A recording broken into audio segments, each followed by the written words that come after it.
Assalamualaikum warahmatullahi wabarakatuh. Selamat datang kembali di Laboratorium Sistem Manufaktur. Pada kali ini, kita akan mempelajari studi kasus pada suatu lini perakitan dengan metode yang akan kita pelajari, yaitu metode KWH atau Kilbridge-Western Heuristic. Sebelum masuk ke perhitungan, ada beberapa data input yang perlu teman-teman perhatikan. Yang pertama, ada tabel elemen kerja, yang dimana tabel elemen kerja ini terdiri dari predesesor, elemen kerja, time 1, dan time 2.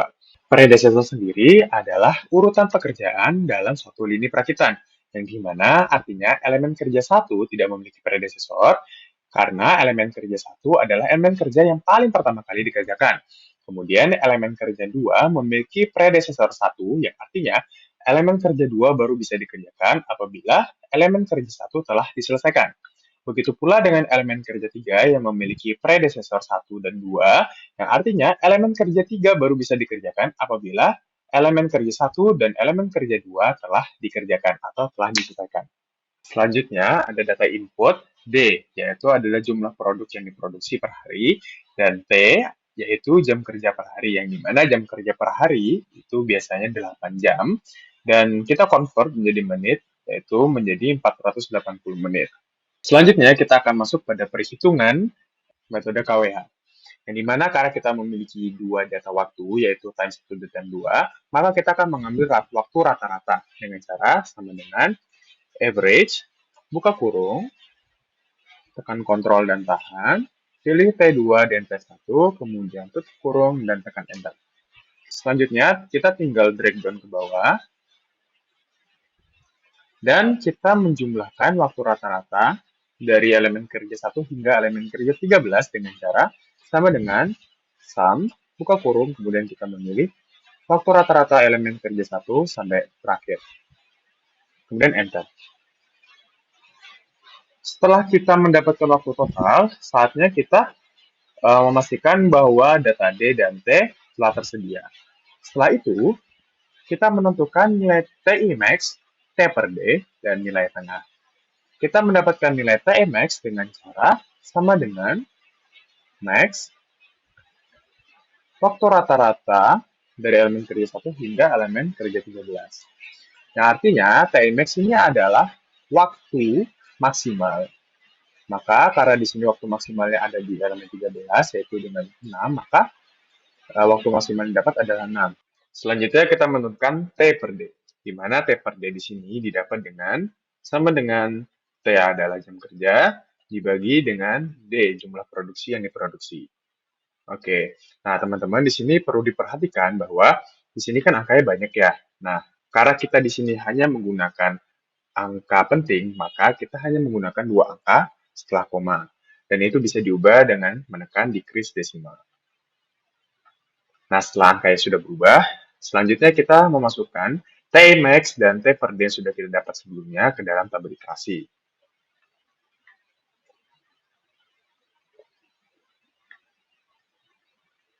Oke.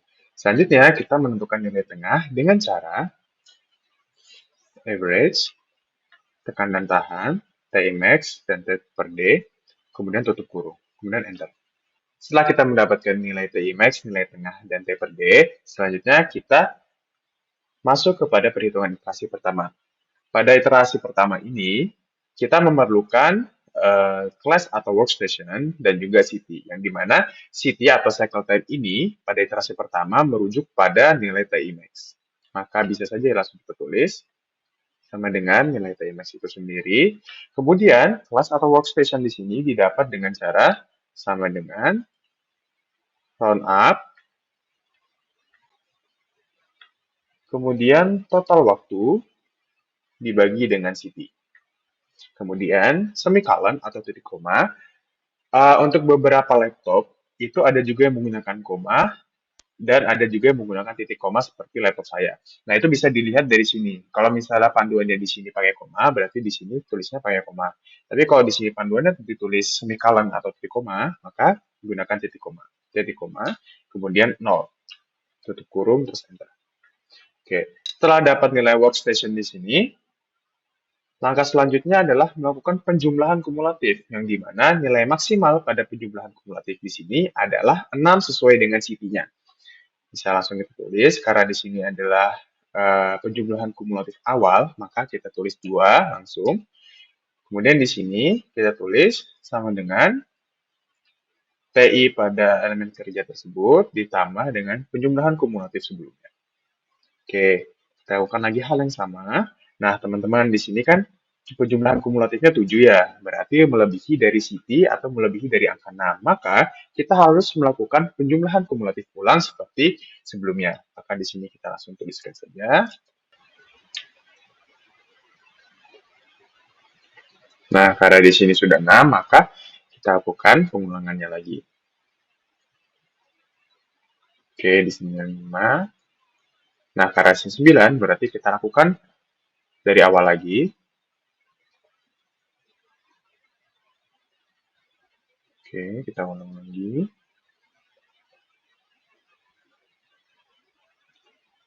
Oke, karanya 7 berarti kita ulang lagi. Ini juga udah 7, kita ulang lagi. Oke, setelah kita selesai melakukan penjumlahan kumulatif, saatnya kita membagi workstation pada elemen kerja berdasarkan jumlah kumulatifnya. Karena di sini penjumlahan kumulatifnya adalah pada elemen 1 dan elemen kerja 2, maka elemen kerja 1 dan elemen kerja 2 adalah masuk kepada WS1. Kemudian di sini juga elemen kerja 3 dan elemen kerja 4 itu masuk ke WS2, elemen kerja 5 dan elemen kerja 6 itu masuk ke WS3, elemen kerja 7 dan 8 itu masuk ke WS4, elemen kerja 9 dan elemen kerja 10 masuk ke WS6, maaf, WS5, elemen kerja 11 itu masuk ke WS6, 12 masuk ke WS7, dan 13 masuk ke WS8. Bisa dilihat teman-teman bahwa di sini kita mendapatkan 8 workstation yang dimana ini melebihi dari workstation yang sudah kita tentukan sebelumnya. Maka pada iterasi 1 dengan City 6 dan workstation 7 itu tidak dapat diaplikasikan. Maka kita tuliskan di sini tidak dapat diaplikasikan.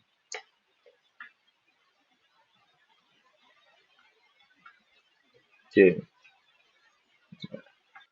Karena iterasi 1 dengan City 6 dan workstation 7 tidak dapat diaplikasikan, maka kita akan mengadjust atau mengatur jumlah City-nya dengan cara kita bisa lihat di sini bahwa nilai TI max itu berada di bawah nilai tengah, yang artinya kita bisa mengatur City di sini ya di antara nilai 6 sampai nilai 9,15. Maka kita bisa coba 7. Kemudian untuk workstation-nya, rumusnya masih sama, yaitu sama dengan round up, buka kurung, total waktu, dibagi City dengan semikolon 0 dan tutup kurung. Oke.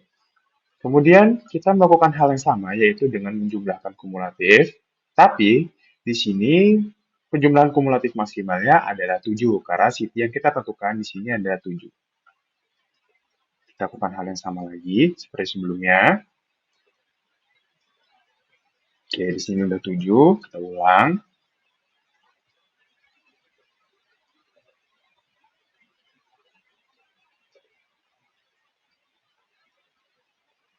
Oke, karena 8, kita ulang dari sini.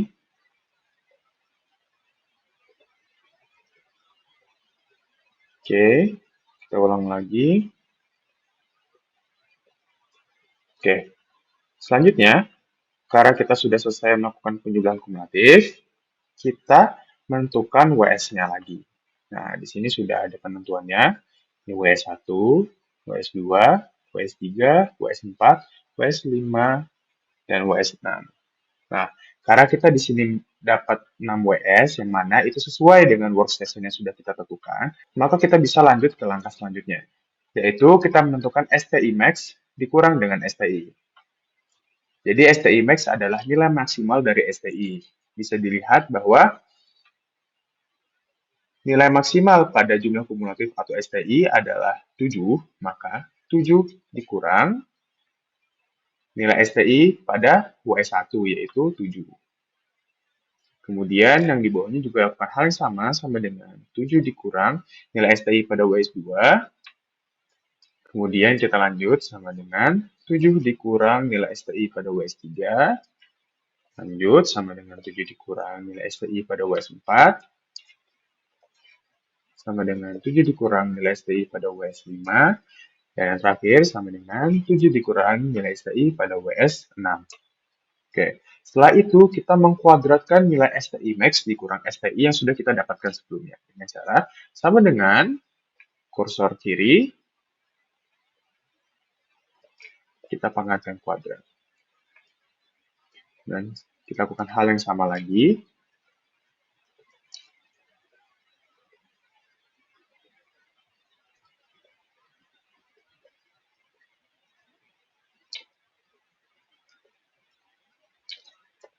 Setelah itu, kita menjumlahkan nilai STI max dikurang STI kuadrat dengan cara sama dengan sum, kita pilih STI max dikurang STI kuadrat, dan enter. Nah, setelah itu, kita masuk kepada nilai parameter. Di sini ada nilai line efficiency, smoothing index, balance delay, dan idle time. Yang dimana untuk mendapatkan nilai LE atau line efficiency di sini, itu menggunakan rumus sama dengan total waktu dibagi dalam kurung WS dikali CV tutup kurung dikali 100%. Oke, kemudian untuk nilai SI itu rumusnya sama dengan SQRT buka kurung nilai STI max dikurang STI kuadrat. Oke, kemudian untuk balance delay itu rumusnya adalah sama dengan buka kurung 2 kali, kemudian WS dikali CT tutup kurung dikurang total waktu tutup kurung lagi dibagi buka kurung WS dikali CT tutup kurung dikali 100%.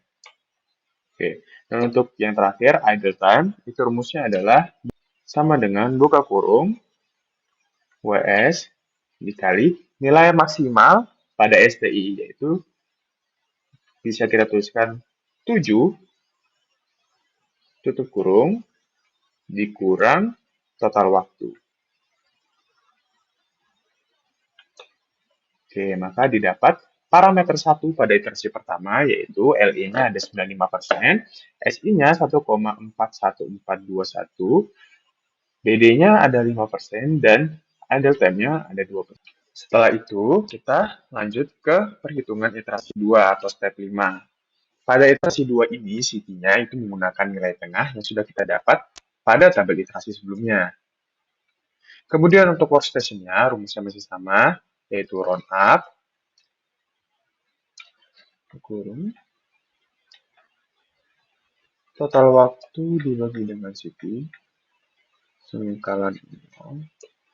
Oke, kemudian kita lakukan penjumlahan kumulatif seperti sebelumnya.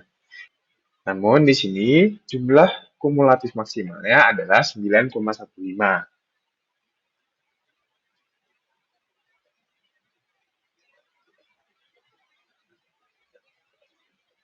Oke, kita ulang lagi karena udah melebihin.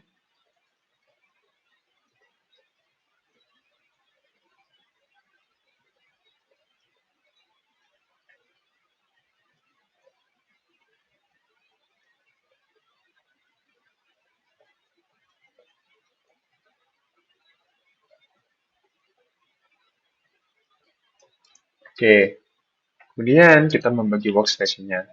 Workstation 1, 2, 3, 4, dan 5. Nah, karena workstation yang kita dapat ini sesuai dengan workstation yang sudah kita tentukan, maka kita bisa langsung lanjut ke step selanjutnya seperti yang sudah kita lakukan sebelumnya. STI max-nya adalah 9 kurang STI pada WS1. 9 dikurang STI pada WS2, 9 dikurang STI pada WS3, 9 dikurang STI pada WS4, dan 9 dikurang STI pada WS5.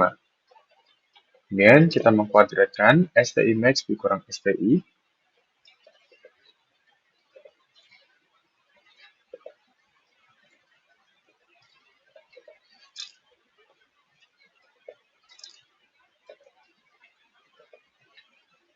Kemudian kita mentotalkan STI max dikurang STI kuadrat. Oke, setelah itu kita menghitung parameter kedua pada iterasi kedua. Rumusnya masih sama. Total waktu dibagi buka kurung S dikali situ tutup kurung.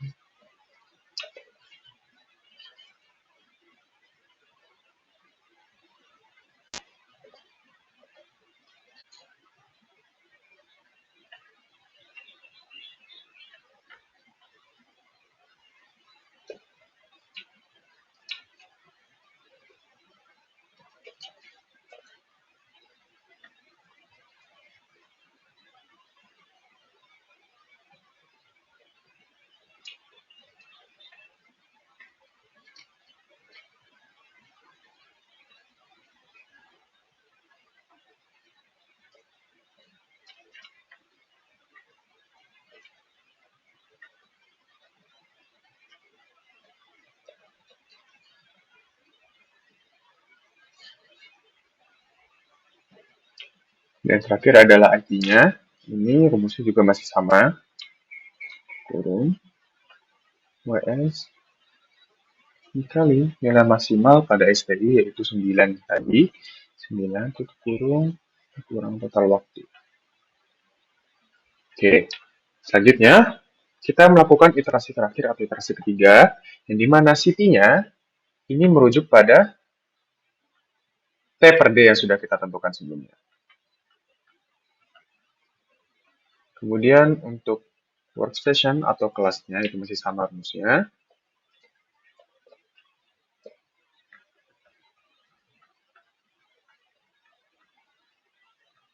Total waktu dibagi dengan ini. Semikolon 4.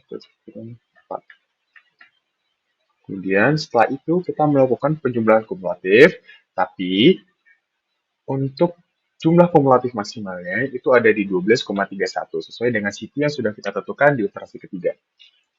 Kita lakukan hal yang sama lagi.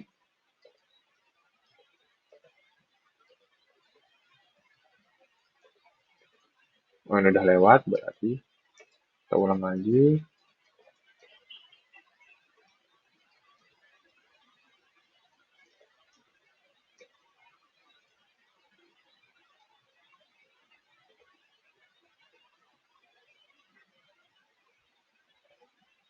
Oke, kemudian kita tentukan WS-nya, ini WS1, WS2, WS3, dan WS4. Kemudian kita menentukan STI max dikurang STI, di mana STI max-nya di sini ada di angka 12, maka sama dengan 12 dikurang STI pada WS1, dikurang STI pada WS2, sama dengan 12 dikurang STI pada WS3, dan terakhir sama dengan 12 dikurang STI pada WS4. Selanjutnya, kita mengkuadratkan nilai STI max dikurang STI yang sudah kita dapatkan sebelumnya.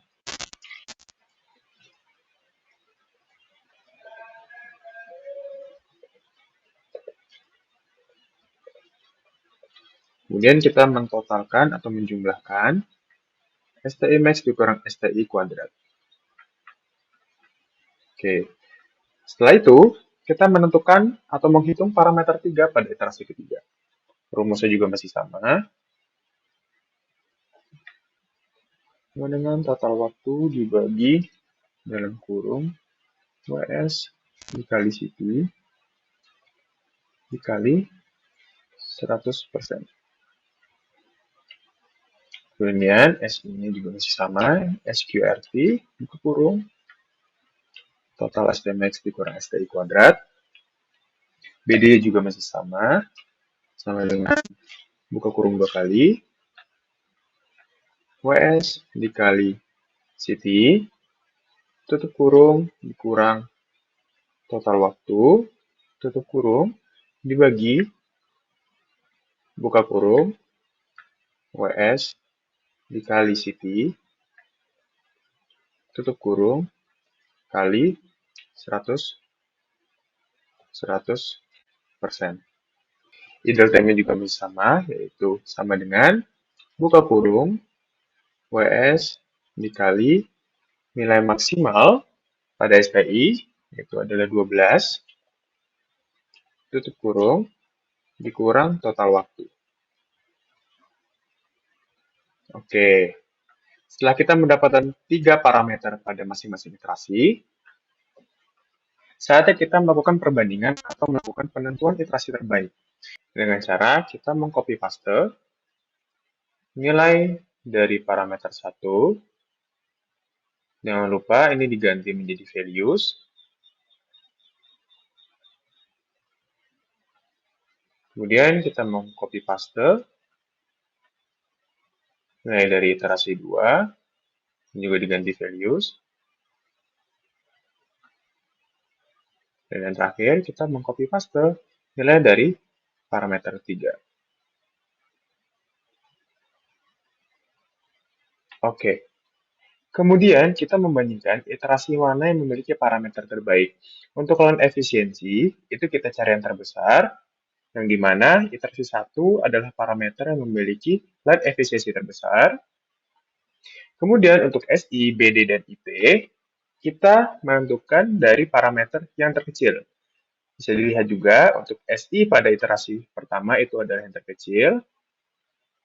Kemudian untuk BD itu juga yang terkecil. Dan untuk yang IT itu juga yang kecil. Maka dapat ditentukan bahwa iterasi pertama adalah iterasi terbaik. Selanjutnya, kita membuat precedence diagram berdasarkan iterasi terbaik. Nah, karena iterasi terbaiknya adalah iterasi pertama, maka kita meng-screenshot iterasi pertama, kemudian kita pastekan ke Draw.io. Lalu, kita melihat di sini bahwa di sini terdapat 6 WS, maka kita membaginya berdasarkan 6 WS.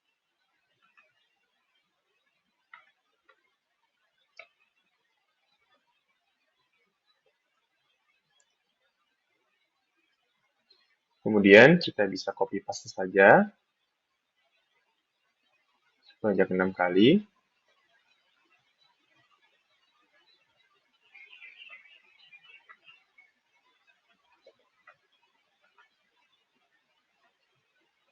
Jangan lupa untuk merename menjadi workstation 1, workstation 2, workstation 3, workstation 4, workstation 5, dan workstation 6.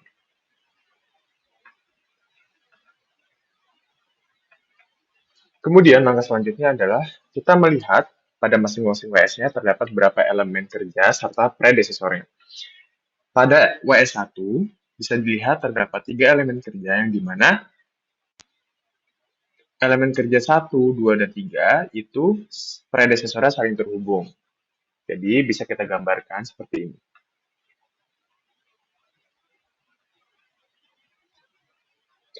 Ini 1 sebagai elemen kerja 1, kemudian kita duplikat saja.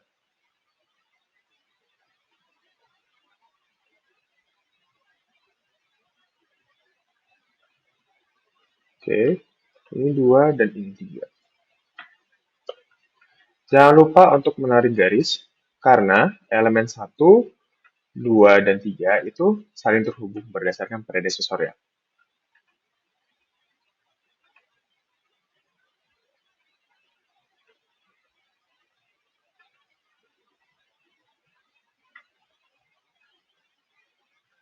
Oke.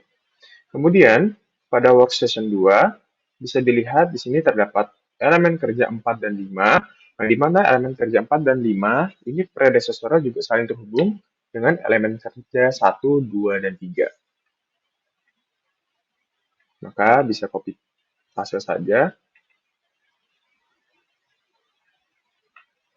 Jangan lupa untuk merename jadi 4 dan 5. Kemudian kita tarik garis. Oke,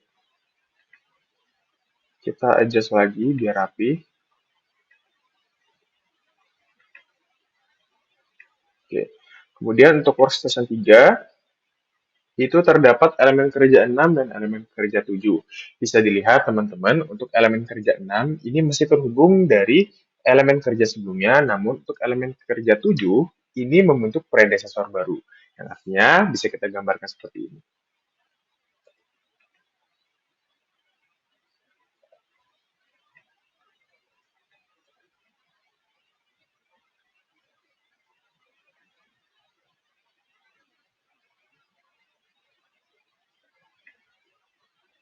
Jangan lupa untuk menarik garis pada elemen kerja 5 ke elemen kerja 6.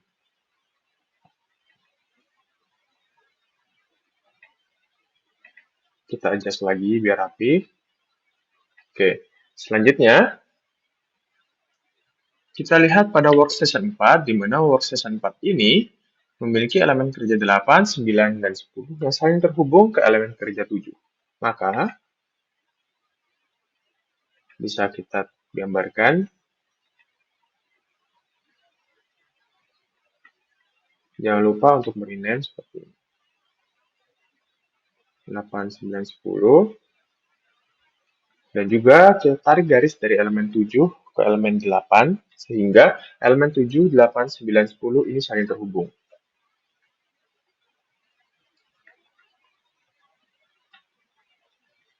Jangan lupa juga untuk mengadjust workstation-nya. Kemudian pada workstation 5, di sini terdapat elemen kerja 11 dan elemen kerja 12, yang mana elemen kerja 11 itu masih terhubung ke elemen kerja 7, 8, 9, 10, dan elemen kerja 12 itu terhubungnya ke 1, 2, 3, 4, 5, 6. Maka kita bisa gambarkan seperti ini.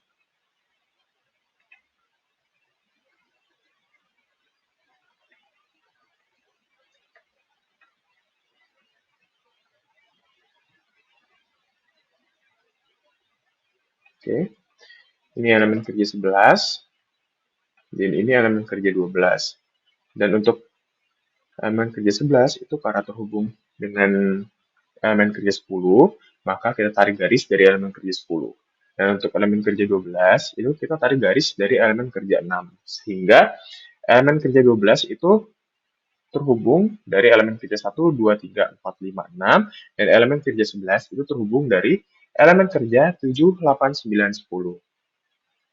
Kemudian kita lihat workstation 6 atau workstation terakhir, yang dimana pada workstation 6 ini hanya terdapat satu elemen kerja, yaitu elemen kerja 13, yang dimana elemen kerja 13 ini berdasarkan predesesor, itu terhubung berdasarkan elemen kerja 1, 2, 3, 4, 5, 6, 7, 8, 9, 10, 11, dan 12. Yang artinya, bisa kita gambarkan seperti ini. Kemudian kita tarik garis pada, kemudian kita tarik garis dari elemen kerja 12 dan kita tarik garis dari elemen kerja 11. Sehingga elemen kerja 13 ini terhubung dari elemen kerja 1 sampai 12 dan 7 sampai 11. Setelah itu, kita membuat batasan setiap workstation.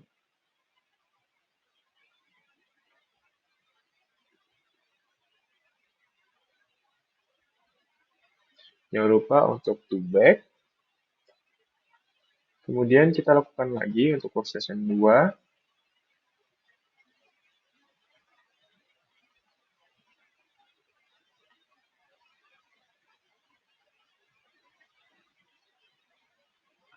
Jangan lupa untuk to back lagi. Kemudian untuk workstation 3.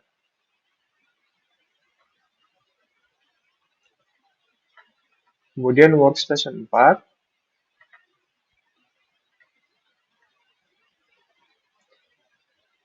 Kemudian workstation 5. Dan yang terakhir, workstation 6. Oke. Setelah selesai seperti ini, kita mengcopy paste dengan cara men-screenshot, kemudian kita paste di Excel precedence diagram terbaik.